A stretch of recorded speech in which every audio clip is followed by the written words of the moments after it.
Hey Food Network, my name's Ryan. Today we have Spain playing in the World Cup, and I couldn't think of any better dish to make all my friends and family than a paella. Something so near and dear to my heart because of the time that I spent living in Spain.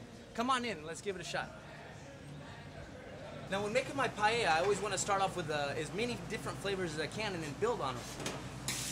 That's what we're talking about. That is the texture and color that we are looking for. You just pull the chicken out, and if you get into the pan, you can really start to see that caramelization. That is not burnt. That is all flavor. Once we sweat off these onions and garlic, it's going to pull all those flavors together and really bring the whole paella into one. I cook Mexican food on a daily basis, so I'm always trying to figure out ways that I can involve Mexican flavors into my dishes. One of the ideas that I had for the paella was to use a Mexican chorizo. Rice is very temperamental. Right now I don't have any liquid in here other than the fat, so it's okay to move the rice around. You can really start to see that there's a few kernels in there that are really toasted and they're begging to be drowned with a little bit of liquid. We're now starting to introduce the liquids into the rice, which means no more touching. I can remember the days being back in Spain. I lived in Granada, which was about an hour off the southern coast.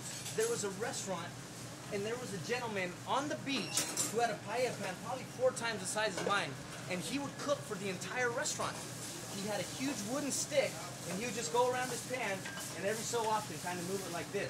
Something that is very important is seasoning. I am going with a red paprika here, salt, just a tad bit of pepper.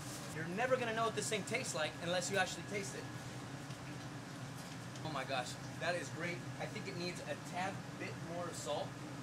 Now I know that the rice is going to take 12 to 15 minutes to cook, so I'm going to top it and leave it. I'm really getting close to finishing this thing off. Now all I'm going to do here is just do some mussels and some shrimp. The shrimp are going to take about 4 to 5 minutes, as well as the mussels. Everything's going to open up. The shrimp are going to start turning opaque, and they're basically saying, I'm ready, do not cook me any longer. On my side mirror, I have a little bit of red bell pepper that I'm sauteing for presentation.